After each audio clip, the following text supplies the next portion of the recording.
Everyone just realizes the delight of the base. I'm not sure.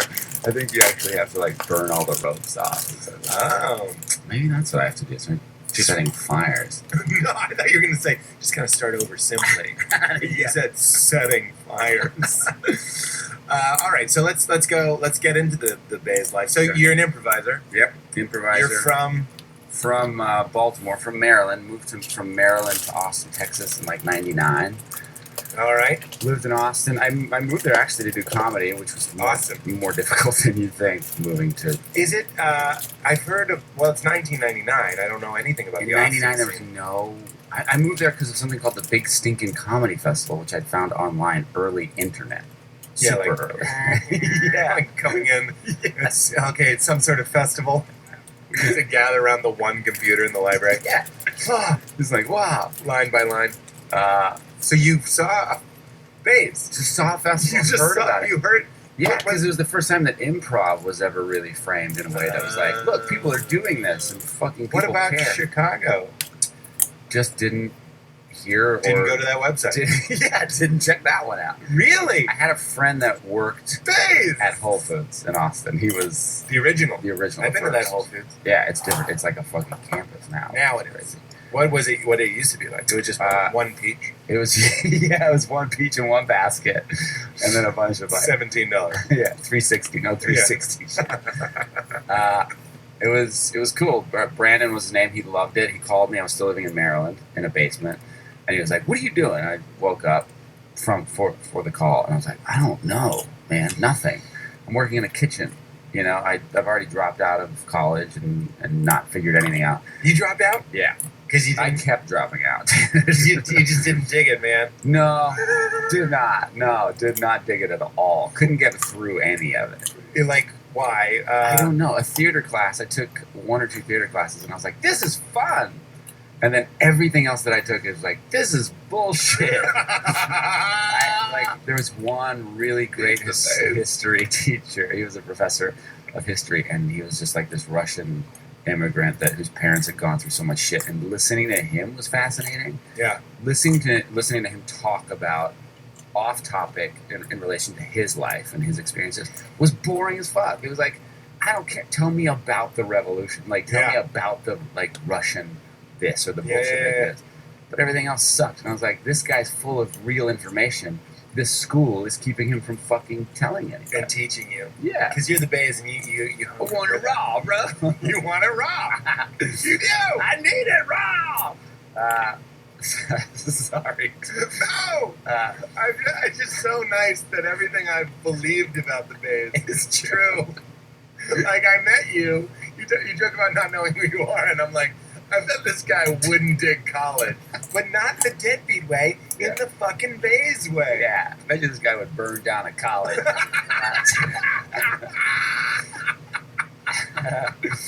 That's where the disdain started. So how do your parents living? Yeah, they're living. They're at the time of college, were they okay with you bailing? No.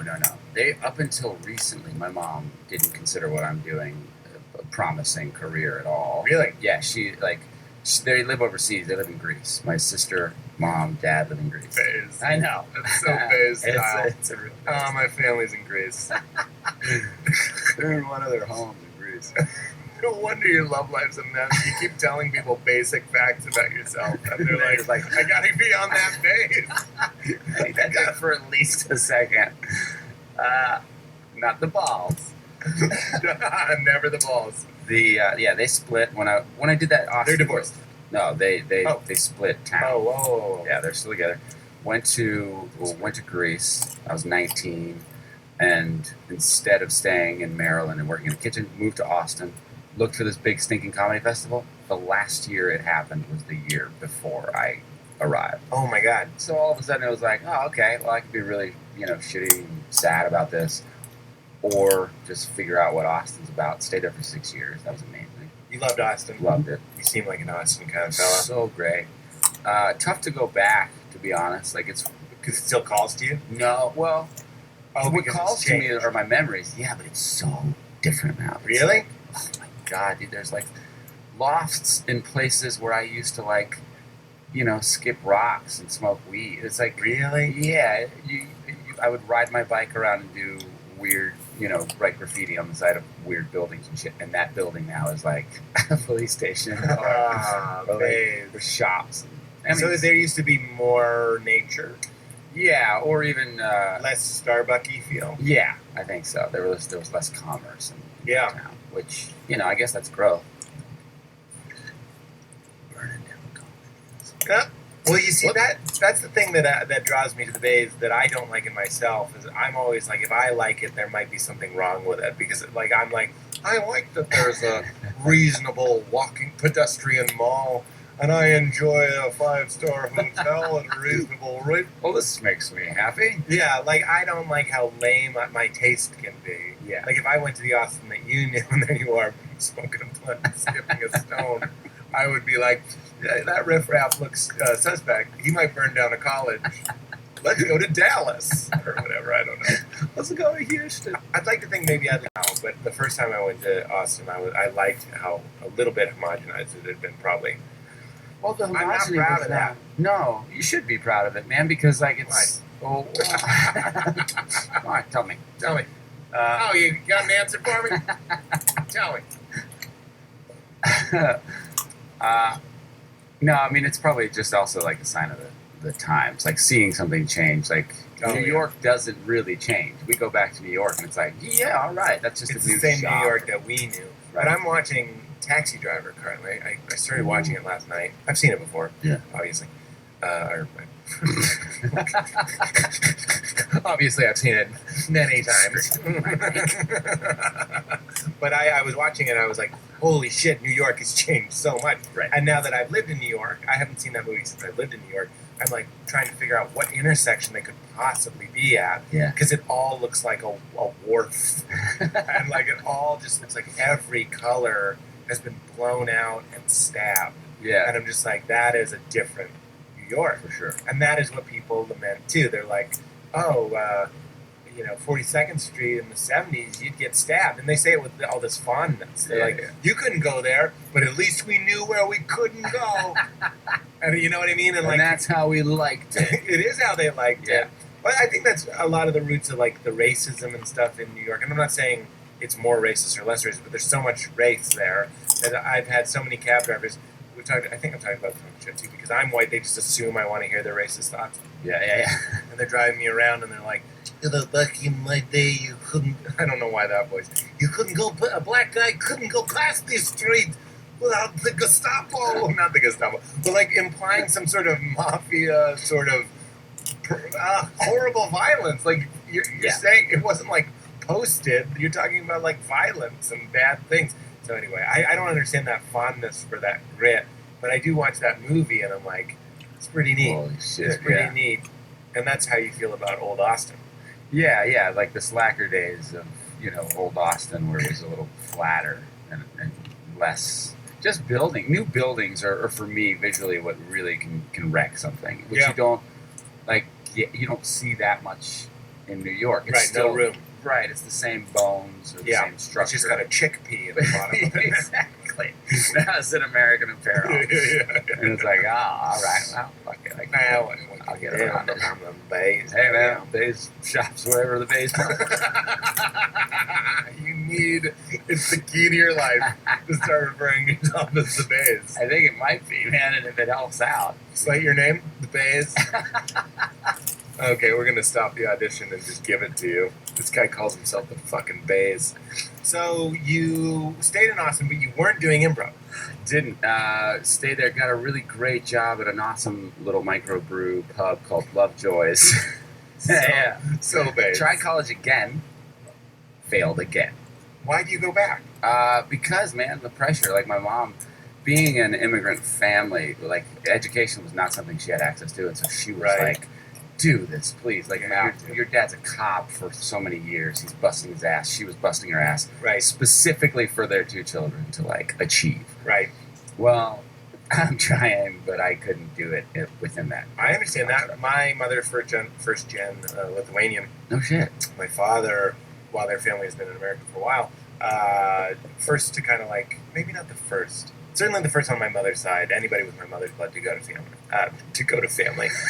To go to family. Dakota family. Hi, I'm Dakota Family. Slate my name? I just said I'm Dakota Family. Anyway, I'm more of a family-friendly Dakota Fanning. You know what I mean?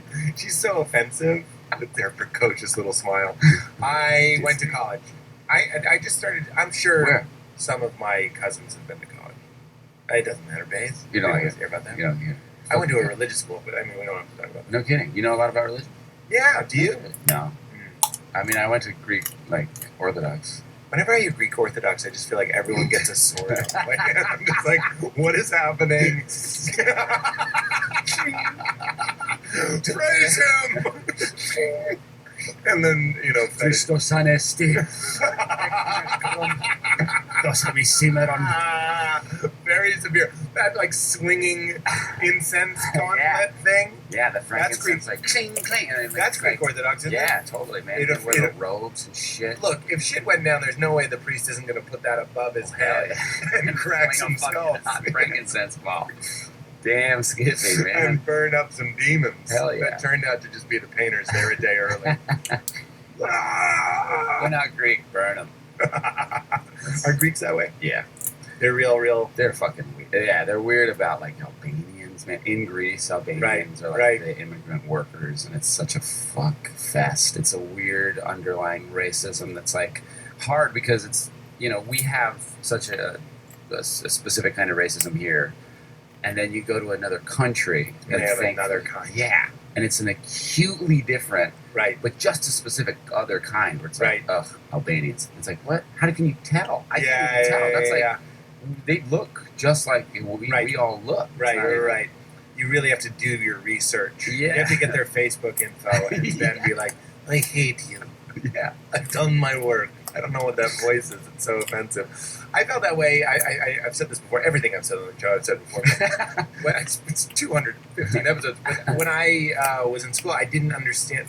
It wasn't until I got to New York, when I was 25, that I could identify a Jewish person. Yeah. I always just thought that was a white person. And then I was like, it turned out, like, I'm going to say 60 to 75% of everyone in my class growing up was Jewish. Totally. Like, I was surrounded by Jewish people, and I never, ever, you have to learn that. Yeah. Just like a Greek person has to be like, it's just going to be this voice. That's an Albanian. Puh! I spit out the words from my face. Come, little Basil, I'll teach you the other people we hate. You will be the base. You will go down to college. Well, we have to make him evil. We go like, you will never be called the base. Then he's a bad guy. Oh, yeah. And now calling you the base is a good thing. So, yeah, when I was in Athens, I felt they didn't like Americans. I didn't but that's fucking global, man. Yeah. That's like everywhere. That's like, and it's not. I felt like it was worse there. Yeah, well, probably. Well, Greece had a really interesting, like, Kissinger moment. Henry Kissinger did some fucked up stuff with, like, the 1976 coup at the Polytechnical Institute, where, like, they backed this coup that was so anti-humanitarian there that Kissinger is forever hated. Really? Yeah, it's really interesting. I wonder if he has a disguise. Yeah. I just really want to go to Athens. He just puts on, like, a big black afro. That's just it. On a beach. That's it. And he's like, just like big afro and then his little shorts. I know I shouldn't be here, but you can't beat the beaches. Have you been to Greece many times? Tons, yeah. I go a lot. I'm going in July. In the base, man. Hey, man, the base gotta go international, dude. Do you have to show your passport or you just show your face? Yeah, I just walk up like the base. I am the base. Get into it. Sorry, we're off topic. Be there. We were going to talk about. I've been to the islands too. Those were nice. Yeah, the islands are great. Well, I went to Santorini. That's the obvious one. Yeah, that's your big pedestrian walkway. Is it? I think so. It's the island that my mom is from is called Karpathos. It's got a little village on it in the northern tip called Olympos. On the other side of this mountain, where they have a little house called Yitzileat in the valley. Not the most, like, desired part of the village. Yep, a lot of Albanians. Low-lying Albanians. But you go over the island, which are, picturesque, like windmills and all sort of shit. And the sunset there is right between two mountains, right over the Aegean, in a way that's like, you just fucking jizz. It's beautiful, right? Yeah. And the joke, or like the thing that my mom always would say is like, people pay so much money to go to Santorini. This is like, because Santorini's like, the blue top whitewashed walls. Yeah. With that. The Parliament cigarette commercial. Exactly, yeah. Yeah, the Virginia Slim. Yeah. That's the iconic sunset of Greece. It's like you see that and you're like, oh, Greece. Right. And this was us looking at, not identical, but really just as pristine and majestic. And less people on mopeds. And nobody. And nobody. It's nobody. It's still raw. It's still like incomplete. Maybe that's where I get this. Because you love raw, man.